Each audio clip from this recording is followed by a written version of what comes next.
Woodward Sports app and anywhere you listen to podcasts. Let's talk some sports. It's Big D Energy.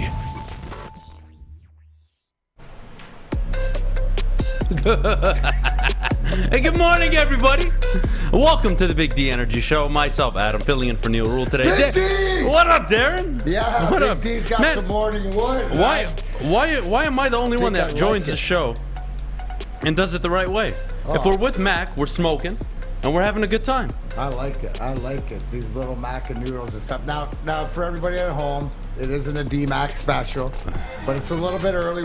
I'm getting some culture from the morning show and stuff like this, but it's a pleasure. I think this is the first time, at least in a long time, that we've sat behind this microphone together. Oh, absolutely. You know what? I'm intrigued by a lot of what you have to say because you're very opinionated, and I love that about you. You stick to your guns. I mean, how else would the Morning Wood Show, congratulations, by the way, being trending #1 in Russia? I mean, that is just something to say. I mean, you and I have, like I said, after I scored the goal in 97 for the cup clincher, that it would become, and I did a double pirouette in the corner. I always mention I got 4.7 from the Russian judges. Female Russian judges, by the way, so I can see why you're trending. I can see why they like you, kid. Hey, I don't blame them. I don't blame the judges for giving you a 4.7. There you go. Last I checked, Darren McCarty fucks. So, you know, it's gonna. There's not enough of that on this show. There you go. Oh man, how was your weekend, Darren? But my weekend was great. Had to do with obviously.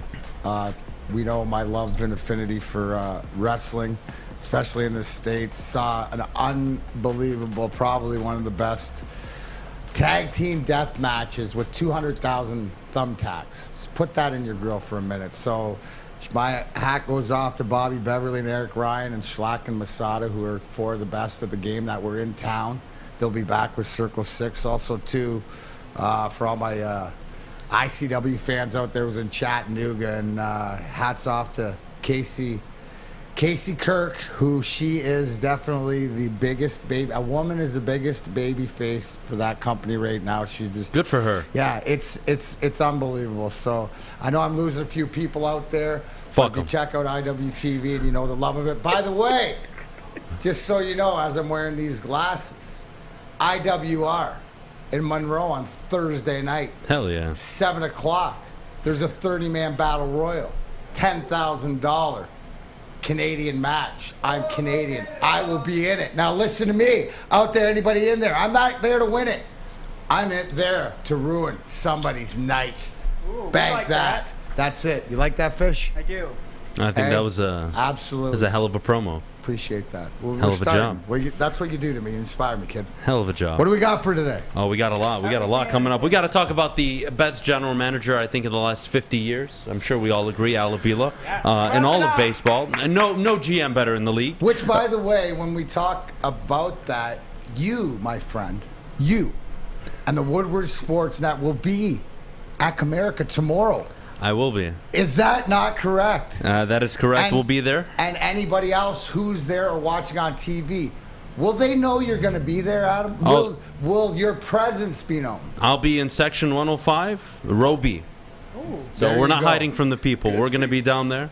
We're going to be yelling some things that are very inappropriate. Good. We're going to bring some creative signs. Inappropriate or appropriate? Appropriate for how inappropriate this baseball team is. Now, since we're start here, we're not talking about Al, but can I give you a couple? Like I told you before, we talked about this. A few, maybe DMAC tips. All right, I'm all for it. Just the tips. My perspective is the more clever you can be. Right? Now, we all want to say F. Avila and this and that, right? But where does that get you? Right? That doesn't get you anywhere. I want to see you show the people the intellect. And we're all disappointed.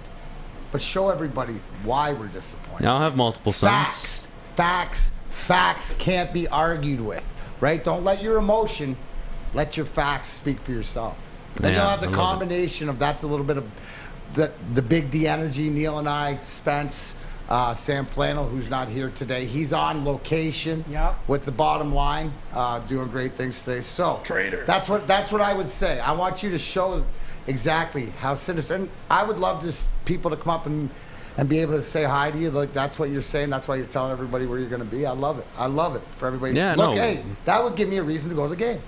Yeah, no. Go see Adam Beydoun. Yeah, we'll be down there. Justin will be there with me, so it's going to be a good time. I'll buy beers for some people. You know, we'll have fun with everybody down there. We'll bring some cool signs. Appreciate the invite, I've got some great signs prepared for tomorrow. Let me just tell you, like, we're going to have a lot of fun with this. We're going to have a lot of fun. Poor Al. I'm going to try to sneak on the broadcast, by the way, Spence. There you go. Yeah. Speaking of Spencer, how many Mac, signs did do you know? have? Did you know that today Spencer Raxter and Easy make their debut as the Woodward Heavyweights on the Woodward Sports Network? Well, I can't play coy because I did know that because I've been following. I do read the Slack threads and all the stuff that we're talking about, but I'm proud. I know that you are. I know that everybody here at the station is, and I think, and you tell me, Adam, because it's sort of like that little side. I love it because they're doing everything that I want to do or wanted to do, but it takes that younger vision generation. I want to see their Detroit, their vision, their sports. I mean, you saw it the way Spenny, and I love the fact that Rake shout out for the little Malcolm Rodriguez was a little Spenny dog. If you can find that Twitter post, Spence. But these guys are getting their guys. You know, it's sort of like, and you saw pictures. If you see, Easy was at the signing with Penny S.O.L. So these guys are going to be out about town. They're about the fun sort of stuff, how to get involved, and I really look forward to it for people that want to understand trying to build this culture here at Woodward Sports as these teams, at least 3 of the 4 of them, are trying to build their teams. It comes conjoined. Yeah, I mean, you can apply it to all aspects of life, right? Absolutely. You have your youth, your farm system, your up-and-comers, or really your potential stars, your Aiden Hutchinsons. You have your Penny S.O.Ls. You have guys that are coming up, so we're excited for you, Spencer. We are. What now? Let me ask Spence. This is a good time to ask you this now, because you got the call up, or you're going to the big show, or whatever like that. Give folks maybe a little preview of, or how will it be different for you guys? No different. No different. No different. We're gonna be us. We're gonna do what we do. Put on a show for the people. People, they've seen, they liked it, so we're gonna give them what they want. And you look great with those glasses. I appreciate it. I feel right. It's hard to see a little bit, but yeah. It's comfortable, but you don't have to see. You're like the Stevie Wonder. Stevie Wonder doesn't need to see. I'll be back here like. I love it. I love it. You know, Terry. You know what's funny, D-Mac, is we talk a lot about growing and the process. I think the process is probably a really sexy word. You have to take your beatings. Yeah. You have to learn your lessons. I mean, very well. You've lost some Stanley Cup Finals. That is part of the process. I learn how to win. And I think more than you lost for sure. But I think the important thing is maybe the full story. If you take it all into context, you need those fall downs. You need to, it's like a game of valley and peaks, right? You get to the mountaintop, you fall down, you work your way back up. It's this progressional journey towards what we call the top. And, whether it's with the heavyweights or even related to the Red Wings, right? They've been getting their asses kicked for a few years now. Nobody's liked it. But when the time was right, absolutely, they pulled up their big boy pants. They made some decisions. And the rest is working out for itself. As my good friend Jacoby Shattuck says, the scars remind us the past is real. Tear my heart open just to feel. Right? But we should... Character, that's what builds character. The tough times, right? If it was easy, then you wouldn't understood what you fought for. And I think that it's the process and understand. It's a lot like watching teams build and grow. You look at the Pistons, the Wings, and the Lions, how they're trying to do it step by step by step. That's how you do it in anything. So you're going to have fallback. Yeah, it's like riding a bike. There it is. Yeah. Get a dog in the cool scratch. I mean, couldn't be happier, more excited. Great talking to Malcolm Rodriguez. Imagine we put Maddie on a picture of a dog. We would be canceled right now. You know that? Like, Spencer, I think you look good as a dog. I appreciate that. I think you'd make a sexy dog. I think you would breed a lot. I really do. They'd have to pay a high price for the seat. Oh, there it is. Premium seat. That's what I'm talking about. That's what I'm talking about. Let's take a quick break. When we get back, Jameson Williams, Josh Paschal, and Romeo Okwara all on the injured list to start camp. Is this same old Lions? Is this a cause for concern? We'll address it when we get back. But before we do, the best defense on and off the ice. Oh, Guardian Alarm. You know it, Adam. There's no question. Summertime is here, and that means spending more time outside. Let Guardian Alarm give you peace of mind where you are out enjoying the sunshine. Just call 1-800. Stay out. That's 1-800. Avila, get the hell out.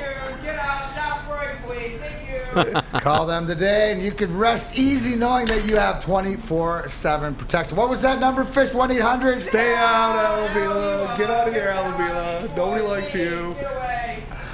Let them know the Woodward Sports on this cross edition Morning Wood. Big D Energy. We'll be right back. Hi, my diamonds. It's Crystal with an X. You want to get hot and perfect like me? Here's my super easy routine. Drink at least a gallon of water before you wake up. Attach a weight to everything in your house. Sell your car and just sprint everywhere. Scream when you exhale. Don't follow Crystal with an X. Do your own thing at Planet Fitness with tons of equipment and free fitness training in our clean and spacious clubs. Join now for just $10 a month and cancel anytime. Detroit's downtown summer playground is back. Open all summer long, the Monroe Street Midway. Enjoy roller skating, free Wi-Fi, food trucks, art installations, and so much more.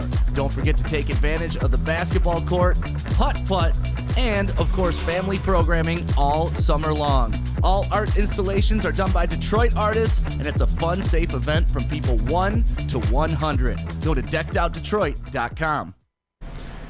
D-Mac here for Big Frog and Nova. Get a free Woodward Sports t-shirt. That's right, a free Woodward Sports t-shirt all month long at Big Frog and Novi. So just stop in, tell them we sent you, and they will print you one on the spot. So go to Big Frog Novi today, get your free t-shirts, or visit them online, bigfrog.com/Novi. All right, we're back here on Big D Energy. I'm filling in for Neil Rule today. Darren McCarty, 4-time Stanley Cup champion. You know what always pissed me off, Darren? When Easy was up here doing a show with you, he would say the four-time Stanley Cup champion. I could never freaking come to 4. Yeah, but that's he'd always easy. stop at 3. That's easy. I know. Don't compare Easy and Spencer, by the way. So that you know, if Spenny's working on him, we'll see if Does he can have count dyslexia? I don't think that's dyslexia, because then he would have went 3, 2, 1, 4, 3, 2, 1. The hell He would if I have know. gone Who knows backwards. what it was? The hell if I know. I just think he can't The count. man's an enigma. Fair enough. D-Mac, Jameson Williams, Yes. Josh Paschal, Romeo Okwara, all featured players on the injured list to start camp. Are you concerned with the injuries? We knew Jameson Williams going in was going to be on this list. Okwara as well, considering he suffered a season-ending injury last season. But a surprise, Josh Paschal, second-round pick on the injured list. Is this a cause for concern, or is this a bunch of nothing and we're heading into camp, players are trying to get right, they're trying to get into shape, and they're preparing for what matters, which is the regular season? No, I think it's both. I mean, you want this. I think the biggest one on the list is Jameson Williams, obviously, he's your Ferrari with what he can bring to the table. You don't want to rush him along. Right now is the time of the summer, going into camp. You had the rookies report over the weekend. Now you have the vets report and stuff like that, where you can't win anything. Can't win a game, let alone a championship at this time of year. So, no, I don't really care as much. I want to see how long it's going to take, what the prognosis is, how the recoveries are coming, what the time frame. But especially the name on that list that Jameson Williams pops out is that he's got to be. They got to make sure that he will not regress, no matter when he steps on that field. So you got to have kid gloves with him, so to speak. Yeah, I think it's a bit unfair to label this, oh, well, look at the Lions, here we go again. This is training camp. The whole fundamental purpose of training camp, camaraderie, getting into shape, and then eventually heading into organized practices, getting the offense organized, getting everything and everybody on the same page. Look, Jameson Williams, we can expect to miss the first 3, 4, 5 weeks of the season. I'm not panicking over that. Josh Paschal, I expect to be ready. And let's not forget a long time ago, there was a first-round draft pick, number 1 overall pick, who really for his first 2 seasons didn't play much football. And that was one Matthew Stafford. And then in year 3, when he was finally available, well, he turned out just fine. And he was healthy since, and he was considered an Iron Man. It's hard for me to look into injuries this early on in the year. I thought, you know what's wild? When you were going through it and I was half paying attention because I forgot to mention ROH's death before dishonor. Claudio Castagnoli got his first world championship, and the FTR Briscoes was phenomenal tag team. But when you started saying that rant, I was thinking you were talking about Jeff Okudah. That hasn't first rounder, that hasn't played in 2 years, but for a different reason than Stafford. But again, there's a guy that I like's not on the list, right? The whole thing with the guys on the list is you drafted Jameson Williams knowing that he was injured. So you're going to have kid gloves with him along the way. The one name that I was very excited to see not on the list is a guy who's always been on the list for the past 2 years in and out was Jeff Okudah. So the guys you're waiting to make decisions on or are fighting for jobs look like they're coming into camp healthy. The big thing I think in football, as far as training camp, you mentioned it's not so much getting into shape, it's getting into more playing shape around the guys, but it's learning the playbook. Right? So that's the one thing is all these guys around, whether they're hurt, whether they're not hurt, it's learning that playbook so that they can play together. But, yeah, to your point about this ain't S.O.L. This ain't same old Lions. You know, we mentioned Jeff Okudah. I think the one issue I have with Jeff is when Matthew Stafford played his first 2 years, granted he was injured, granted he missed a ton of games, you saw glimpses, performances that were like, oh, all right, could be a franchise quarterback. With Jeff Okudah, I have the Arizona Cardinals game in his rookie year. I have that one sample data where I was like, damn, that was impressive. Open field tackling. I believe picked off Kyler Murray as well.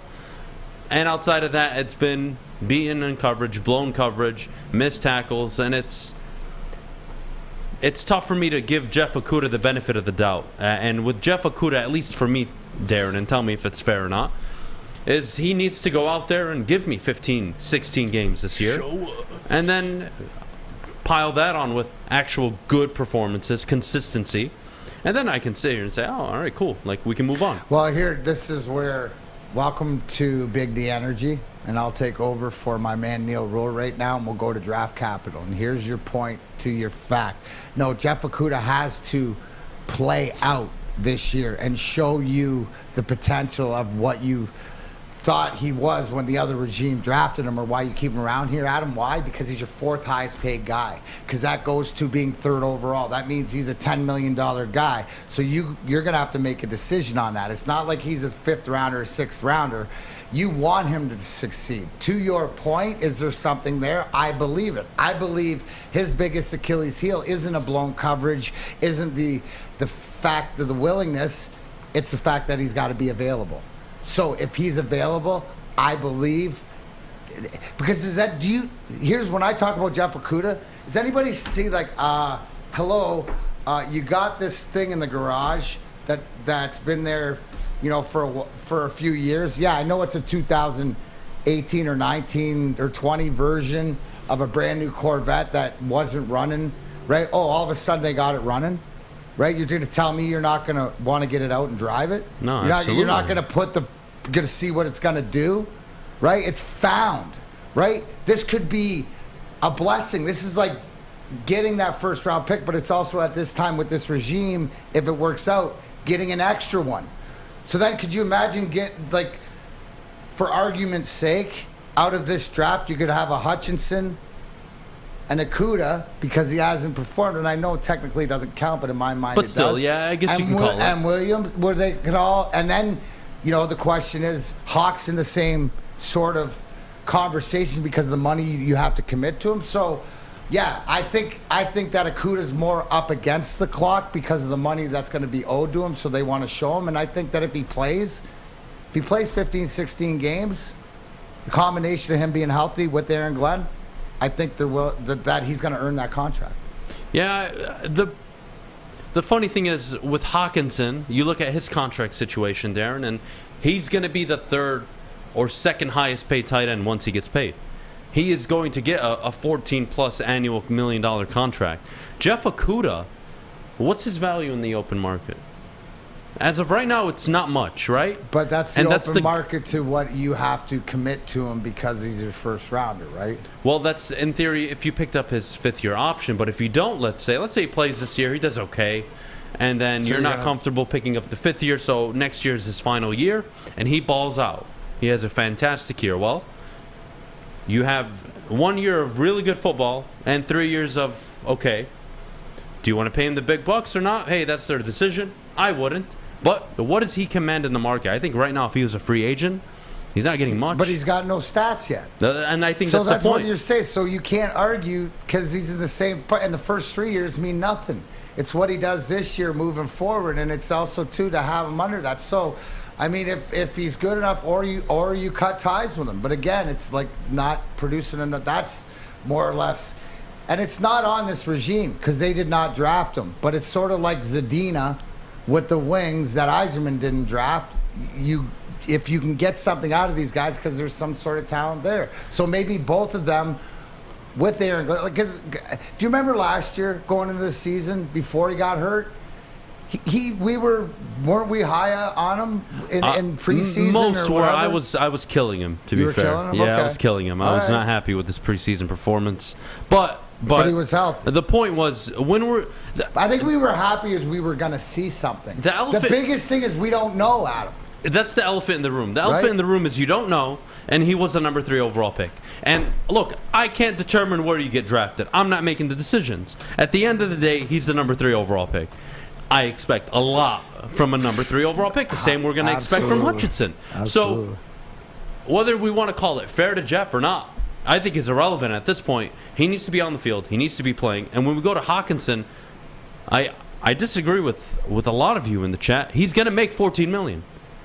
He is. Right. David Njoku's making 13.68. So here it goes back to the conversation when we're talking about look at what the quarterbacks are getting paid, and then it comes because the Goff, the Hawkinson, it all goes into so if you paid your quarterback and your receiver and or your tight end and your quarterback, and that was a combination of $50 million, you're way ahead than most other teams who are paying $50 million for a quarterback. So if he's your guy, I don't think it's a case, Adam. The bottom line is this: at the end of the day, is he our guy? Is he your guy or not? Is he Brad Holmes and Dan Campbell? Is he their guy? For both of them, I think at the end of the year, because if they are your guy moving forward, you don't have a problem paying them. If they're not your guy, then you do. Yeah, I mean, performance will dictate their future. Performance, right? That's what it is. And performance also goes to because if those two perform, that win total's probably going to be up there. Blowing 6.5. Oh, easily. Right, Speaking of 8, which, 9, 10. Are you on the above 6.5? I think all of us are at this point. It's such a friendly line. Oh my God! You tell me. You're the. I mean, 6.5. Real degenerate up here. I'm just a pretend degenerate. I mean, 6.5. So if you're bad in the NFL, you should win 4 games. With the highest paid offense, with an offense that can put points on the board, and I know what the defense can.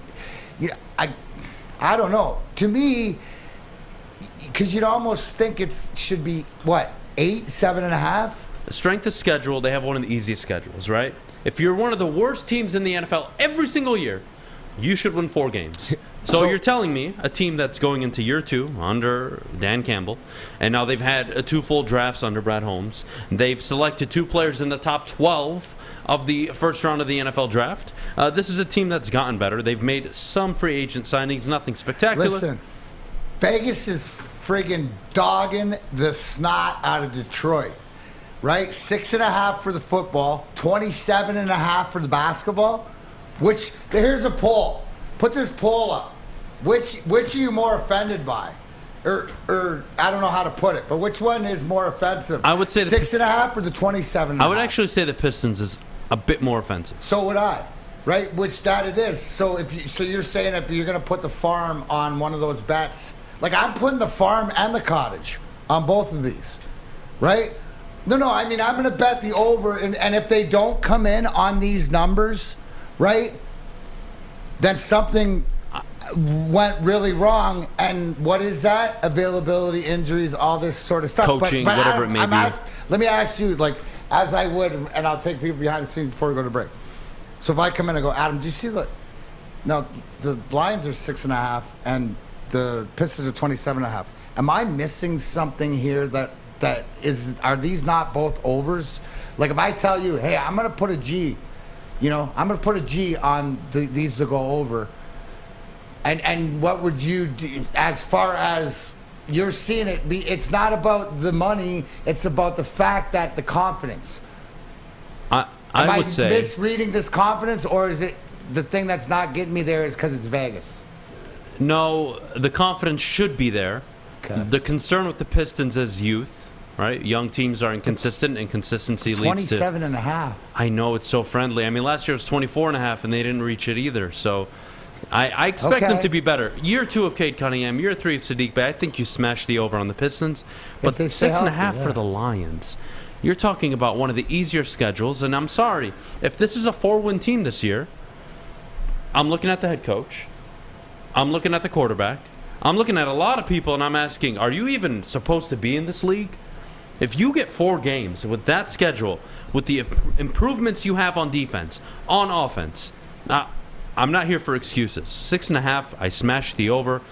I think where Vegas would get me, where I wouldn't bet on it, is if it was at 7. At 7, I'm probably staying away because I know it's likely going to push, and I'm not going to risk money on a push. Yeah. But at 6.5, I think you smash the over. They're a minimum 7-win team this year. Minimum. Anything less than that, I think, is a big disappointment. But speaking of what isn't a disappointment, it's Ciabatta's over at Big Boy. Ciabatta's summer salads, hand dip shakes, all at Big Boy. Try it. Chicken club, chicken cordon bleu, or sunrise ham and cheddar, all at our grilled ciabatta bread. And don't forget to cool off with a nice hand dip cookies and cream and strawberry shake. You heard it here first. Try it out over at your local Big Boy. The sports marketing agency would not be who we are without great community partners like Higuera Health and Carol Zuniga. It's an awesome opportunity to partner with your organization. Higuera Health is a comprehensive behavioral health organization. We serve children through older adults with mental health, substance use, and developmental disabilities across Western Wayne counties, and really excited to now be in downriver communities as well. Give us a call at 734-458-4601. You don't have to go to the beach, man. You don't have to get your butt crack full of sand. You just need a little chili peppers, man, to get that glowing beach chili peppers tan. Woo! With 26 locations in the Metro Detroit area and more coming, Chili Peppers Tanning is where you'll find the cleanest salons in the D. Join the Pepper Club for the best deals on unlimited tanning. Head to chilipepperstanning.com. You just need a little chili peppers, man. Make sure you're listening to Woodward Sports all day long. Start your morning with the Morning Woodward Show. Spend middays with Big D Energy. Watch and listen your drive home with the Bottom Line. And don't forget about Woodward Bets Daily. All live. All right here on the Woodward Sports Network. Welcome back. Big D Energy, myself, Darren, McCarty. What's up? Can I do breaking news? At least the Tigers did something what'd they do? positive.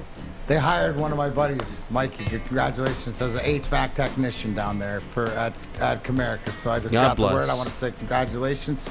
So there's some positive going down there. Yeah, it's their second good hire in the last 8 years. Him and Avila. Here we go. Mac, I got to ask you about free agency with the Wings.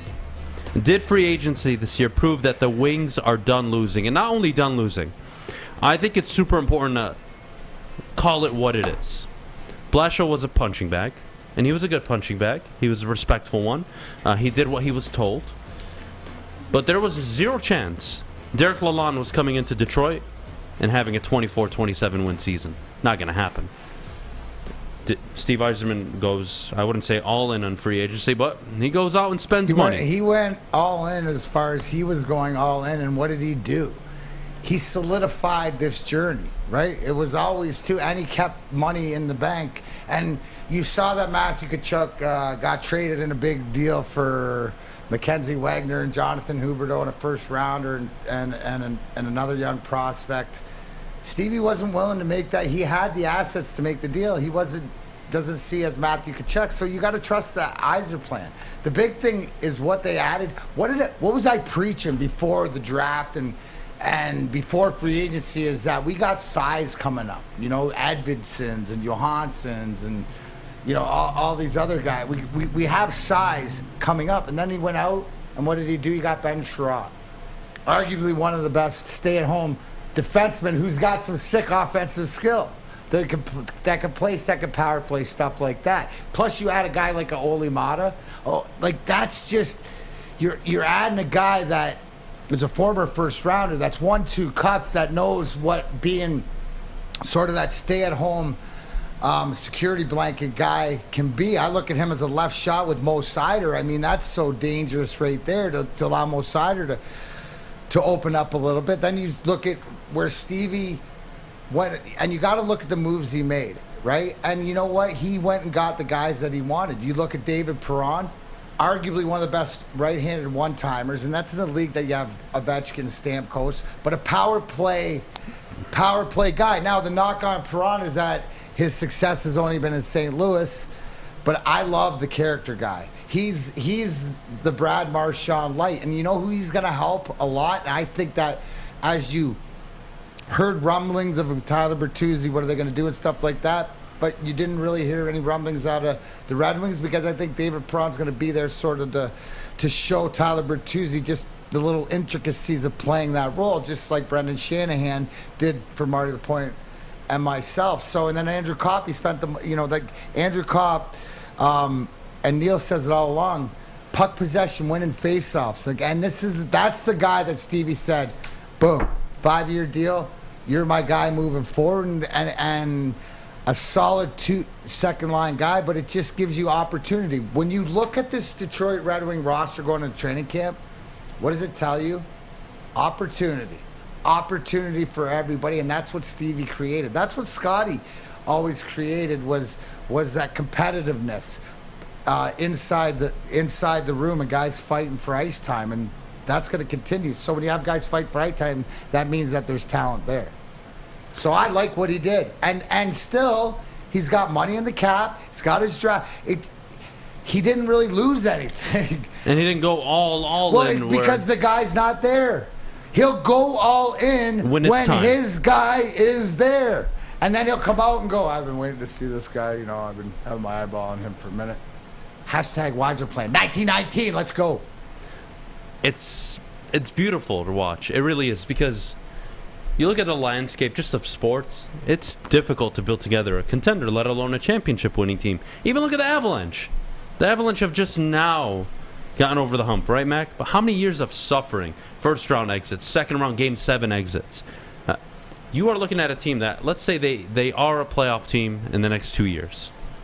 Well, they're going to go through their bumps and bruises, but there's more levels, and I have that Lions clock, and the Lions clock and sort of the Pistons clock and the Wings clock are sort of on they've all synchronized, and they're sort of on the same time, because this year I expect them all to compete. I expect them to be noticed throughout the league. I expect the respect, but do I expect playoffs? No, it'd be nice for any one of them. It's a bonus. But I expect them all to be there, all to make that next step, because in the following year, the expectations around here will be high. Will we remember this free agency more important for the power play, or for the fact that this is a team that gave up the second most goals, that went and addressed the goaltender situation? No, what is more important? No, this is Derek Lalonde. What did he say? Right? What did he say? What he learned in Tampa is you build it from goaltender out, and you got to take care of the defensive part of the game. It started with the third-round trade for Ville Husso, so you got Ville Husso and Nedeljkovic battling it out, 1A, 1B. That's healthy. Then you add the defense. What was the thing last year? And you still have Filip Hronek back there, who you would say has been a disappointment, in the last few years. But that doesn't mean that he can't bounce back. He's a heck of a competitor, and I expect him he's coming into training camp looking to have the best training camp. But when you add a guy like Ole Mata and Ben Sherratt and a David Perron, who's a right-handed faceoff guy, and Andrew Kopp, who's a left-handed faceoff guy, you've added that depth, and that's protecting your net, right?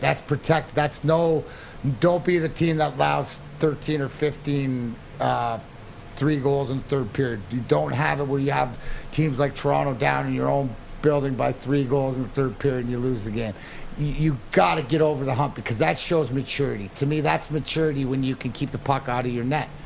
We thought earlier last year when we were able to score with teams that we'd solved it. But when you can't lose that defensive prowess, that's what made Tampa Bay so good. They could put the pucks in the net, but they definitely could shut teams out. I mean, that's been Edmonton's problem all these years. Well, I told you why Edmonton would not. It was always don't trust the goaltender. When it came down to it, with the finals, I was skeptical about Darcy Kemper in Colorado, but he played well enough to get it done. Mm-hmm. So sometimes you need that, but for this team, they got to start, and it starts with improving goals against, and it comes straight from the coach's mouth in the interview. One of the takeaways I had with timeline, right? Darren McCarty, you talk about the Yzer plan. Yeah. When I look at Steve Yzerman, I still see 3 more years for me. I see 3 years. I'll tell you why 3. I look at you see 3 years for what? Contending. So are we talking about? Are we talking about Final Four? Is that what you mean? Contending to be in the Final Four. Yes, you're one of the teams. So are you? So there's. Let me explain. There's 3 different steps, right? So you got to this point. The step was getting rid of like what had happened before this season to whatever. And there were steps to get here, right? This is the next big step in this free agency and this new coach, right? So you're going into this season. The next step is making the playoffs. Now you have 2 seasons. Once you make the playoffs, if it's this year, then that speeds it up. But you got 2 years to figure out the first couple rounds, to win a round. I'll give you 2 years, right? Stuff like this. To your point about 3, it's 4 years. It's 4 or 5 years to legitimately think you can win a cup. I think 3's a little, but it could be 3 if this year speeds up. If the progress like you have for the team is like the progress for Mo Seider and Lucas Raymond individually this year, because, right, there's, boom, those flowers have blossomed. If the team can improve like that, it could speed it to 3 years. I think it's 4 or 5. I say 3 because I look at the Tampa Bay model, and I'm equating 3 years. Here's your kicker. You asked me, and I'll answer your question. It took Stevie 8 years in Tampa. He'll do it 7 here. So what is that, 4 years from now? Because he's got to beat himself. That's the whole thing. You compete with yourself. Steve Yzerman competes with himself. He did it 8 there. His goal is to do it 7 here. What are we in, year 3? 4? Year 4. This is 4. 4, 5, 6, 7. There's 4, right? So it's on track, but he's going to do it a year ahead. It took him 8 there. Because you got to maneuver around. And then if you get lucky, so follow me. If you build something and it took you 10 hours to build it, but you figured out, I can cut these corners, or don't have to do that. And it takes you 8 to do the same project the next time. And then you're, right, eventually you'll get down and it'll probably take you 6.5 hours. You can't beat that timeline, right, because it won't be done properly. But then you can figure out the way. That's what he's figuring out, because you want to be back, you want to be back, you want to be back. That's the Tampa Bay model. You can't control injuries, right? The whole thing is, and I know Colorado had them, and that's what's part of the playoffs and stuff like that, but it's the model that they're going to be back again. And it's how do you keep running it back? You brought up Colorado about getting there and missing. The difference between Colorado is they're at the end of their cycle, right? They only have a year or 2 left because now they're running into having to re-sign their guys and stuff like this. So Stevie's object is to do it like Sac in Colorado at the beginning.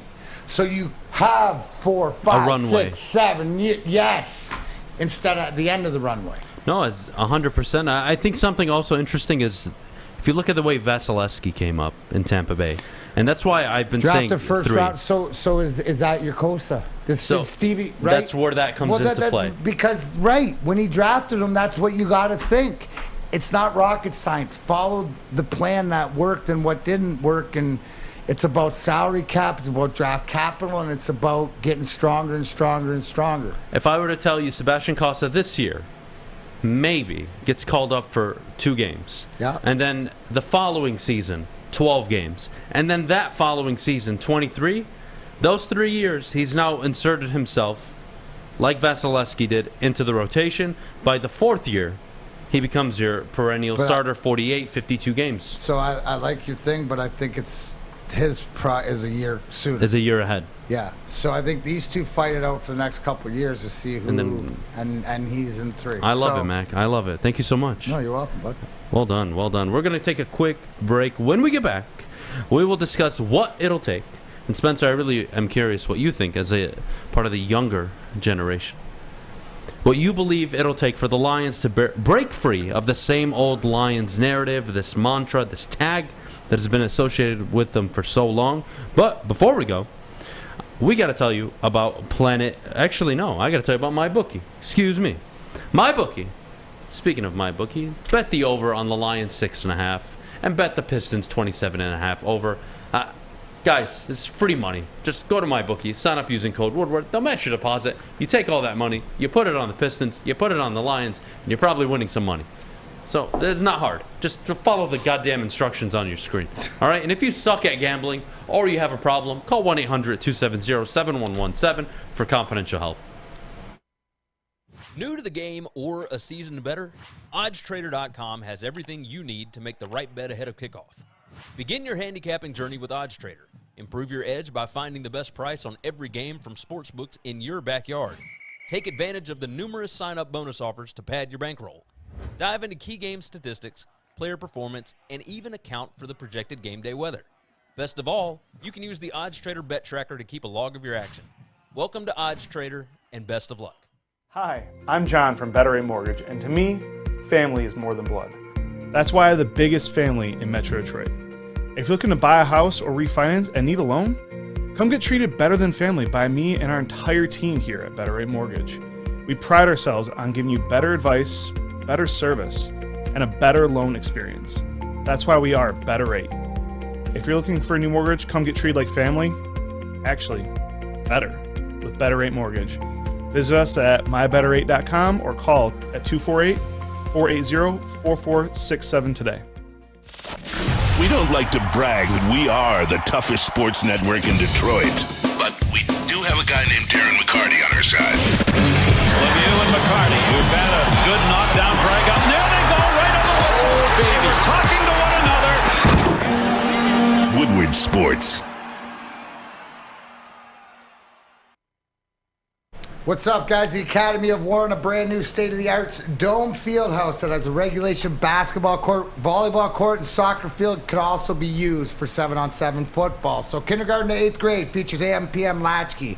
Small classroom sizes, Learning Street, futuristic media center, free breakfast and lunch, Houghton Mifflin curriculum, academic games, and K-8 athletics. So if you want to be part of Academy of Warren, go enroll today, academyofwarren.net. All right, approaching the top of the hour here on Big D Energy on a beautiful Monday morning. Neil Rule, I heard Neil is in the Everglades, actually. In the Everglades? Yeah, he's fully paid for trip. There are, you want to call them? Florida Everglades. Oh, yeah. He's down there he's with out there gators getting and stuff. manicures and pedicures. Manis and petties, I like Absolutely. it. And he's also doing some weird things out at Disney World that we don't need to talk about. So that's just a Neil fetish. Well, there's a lot of weird things I hear go on at Disney World, so we'll leave it at that. Oh, God. Space Mountain. God bless you, Neil. Look, this is something, Darren, you, I think, are the perfect person to speak on this. And I'm curious what the temperature in the room is on what it takes to get rid of same old Lions narrative and this saying. And why I'm asking this question this morning is because I believe you can't just go out and this year win a playoff game or even win your division and it be done. If we remember, we forget. I believe it takes 10 years. And in those 10 years, guys, you win 3-4 divisions. You win multiple playoff games. Dare I say you get to an NFC championship game? Dare I say you get to a Super Bowl in a decade? But that's the only way, in my opinion, you will ever get rid of that narrative, that same old, it's the same old Lions, Darren. No. Here they are. They won the division last year. They're going to finish fourth this year. Same old Lions, you got to be more specific because they do a lot of same old stuff. Losing. So losing and losing after winning. So to that, this answer's simple: winning, right? But if you break it down if you want to break it down, it isn't the same old Lions because the same old people aren't in charge. And you go to the fact that the 4 names there. Yeah, but you know what? If you don't give Sheila credit because since she's taken over, things have been done differently. To me, it hasn't been done the same. And I don't care if she's in the room, out of the room, or whatever. It seems that the football decisions that are being made are football decisions being made by other teams that are good, which means building something. So it's not the same old Lions to the point because something's changed, right? You eat the same thing for breakfast every day, right? Or something like that. And then you have something different. Maybe it's French toast, but it's made by somebody else. It's a little bit different. Maybe you like it a little bit more because it's made more with more egg or whatever it is. So that's the small microcosm, right? Because it's not the same. Point and jest. They moved up from 30 to 12, which would never have done that to take an offensive wide receiver. They did something that other great teams do. So that's not the same old thing. To your point, they got to continue to do this. To really get rid of that moniker, this has to be a year after year consistency thing. It's consistency. It's doing it over and over again, making the right football decisions, whether it's contracts, whether it's money, making good football decisions on what are you going to do with the quarterback? What are you going to do with the quarterback? These first, right? We will see. So you sit back because there could be same old Lions-esque moves, but in the big picture, it's a consistency. And to your point, winning, because that will show the consistency. Because if you're getting better like other teams, you show that, and especially in the NFL where it's a lot easier to show improvement year to year, right? With new guys coming out of college already playing, free agency, stuff like this, guys coming back from injury. We see it all around. We see worst to first no matter what. We're not even looking worst to first. We're looking worst to better. And to continuously get better, right? To build something. The stuff we're talking about with the Wings, the stuff we're talking about with the Pistons. It's growing pains, and it's just to the point that we're willing. Here's the difference between Tiger fandom and Lions fandom. The Tiger fandom that has always been there and whatever, it's at the point where they don't care, so why do I? I'll come back to it, and you know what? If there's something good going on, great. But the Lions, you know what? I know what they've done to me my whole life. But it's different. And you know what? I'm willing to take. And maybe it's good for the Lions that the Tigers are so bad so we can focus on that. Because as far as I'm concerned, Little Caesars Arena and the 2 teams in there's a conversation and they're figuring it out. We're going to spend a lot of time down there because those teams are in the direction. So as far as the Lions go, winning is the only way to change it. But I think we can all agree because we're all invested, and we're not invested in blind faith like we used to be. My wife says, Lions going to win the Super Bowl every year. You know what I mean? No, it's not. It's different. It's different in the fact that we want to see something, and we're willing to give these guys that chance because what they've shown us so far, you know what it is? It's Detroit. It's the work ethic. It's the not quitting, right? It's getting better. Dude, if the first half of the year, if the second half of the year in football ended like the first half, we'd be calling for Dan Campbell's head. We'd be calling that this hasn't changed. But it did. And you'd be a liar to say that it hasn't. No, you don't have to buy. It's not about buying all in. It's just giving them the benefit of the doubt that, okay, something else is going on there. And I will give Sheila credit for that. Because she probably, does anybody, it redeems back to me an interview with her? Is that how her old man kept her away? She had loved football her whole life, but never had the opportunity. Well, she's not making the decisions, obviously. She's letting football people make the decisions. Spencer, I think Darren knocked it out of the park. But what does it take? Is it everything, or is it, at the end of the day, just winning? We've seen Brad Holmes now spend 2 off seasons operating like no GM ever in Detroit Lions history has ever operated.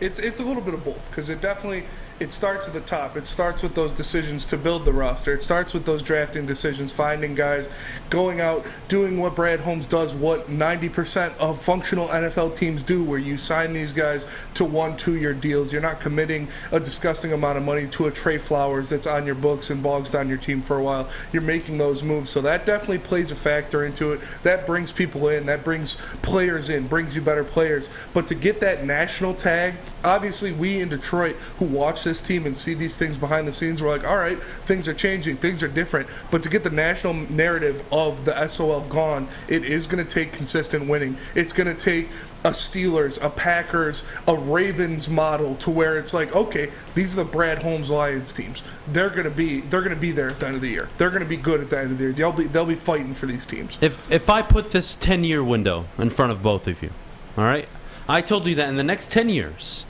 the Detroit Lions have won 3 division titles. They've made the playoffs 5 years. They have won 4 playoff games and have been to 1 NFC championship game, which they lost. In that decade, under Brad Holmes, let's say he's the constant the whole 10-year period, him and Sheila. And the coaches have changed. I don't care whether it's Dan or anybody else. Would you call that decade a success? Yes. 100%. Thank you. Yes. Thank you. Are you freaking kidding me? Absolutely.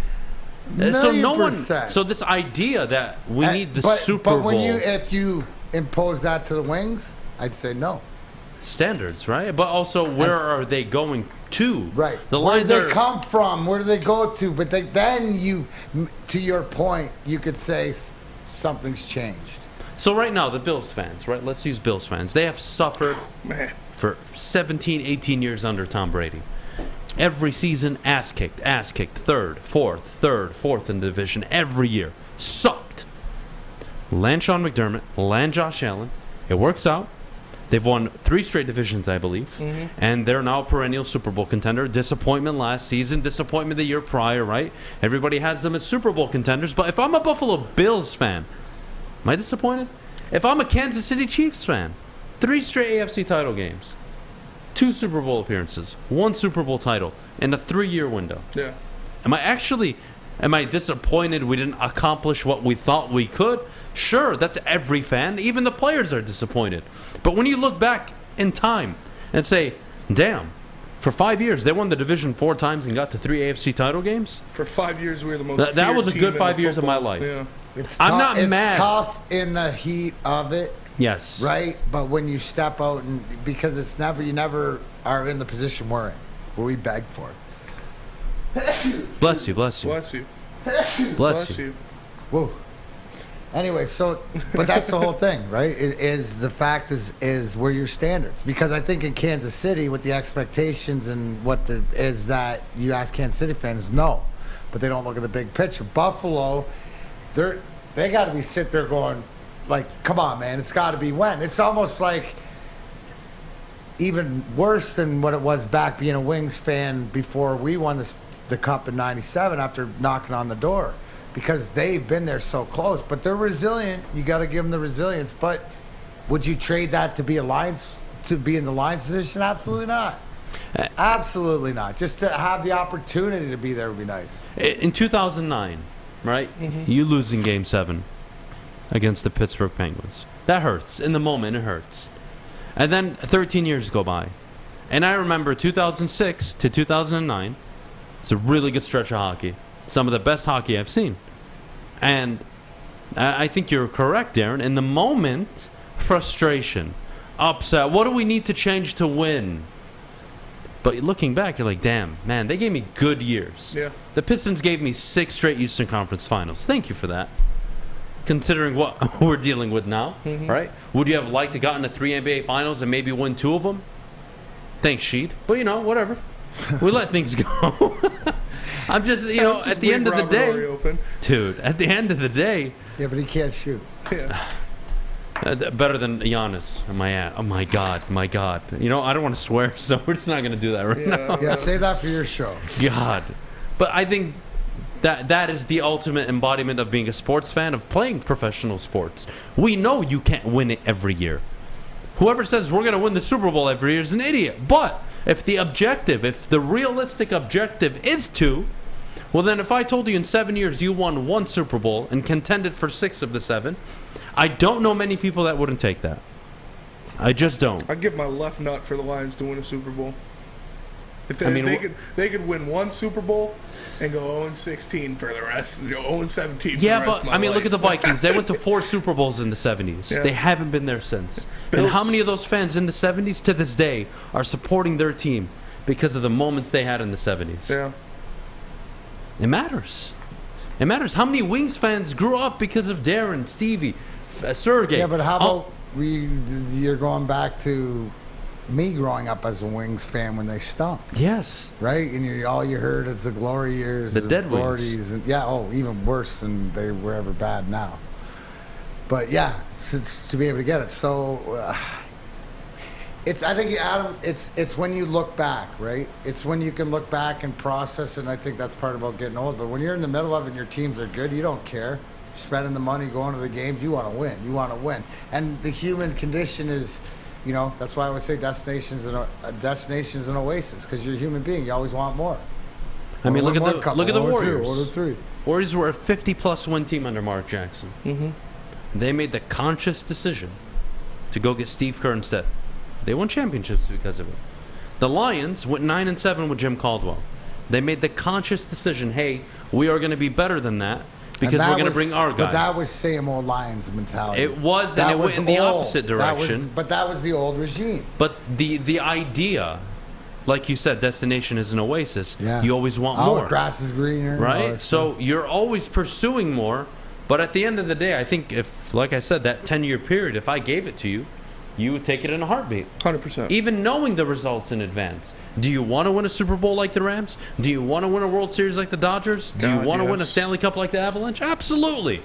Yeah, you just want to win. But you want to be one of the teams that are contending at least. Mm-hmm. That's the minimum expectation. Well, here's the beauty, right?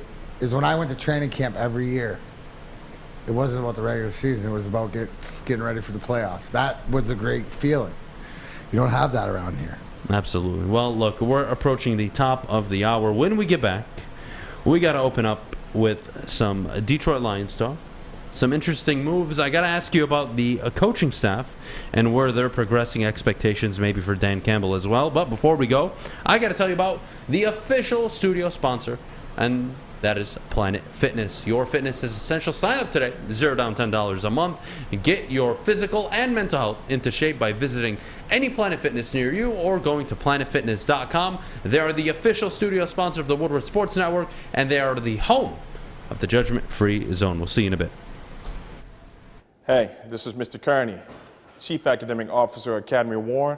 I want to welcome you to the brand new field house. The state-of-the-art facility has a regulation basketball court, volleyball court, soccer field. It can be used for 7-on-7 football. Our K-8 academic features AM, PM, latchkey, small classroom sizes, Learning Street, futuristic media center, free breakfast and lunch, Holton Mifflin curriculum, academic games, K-8 athletics, and more.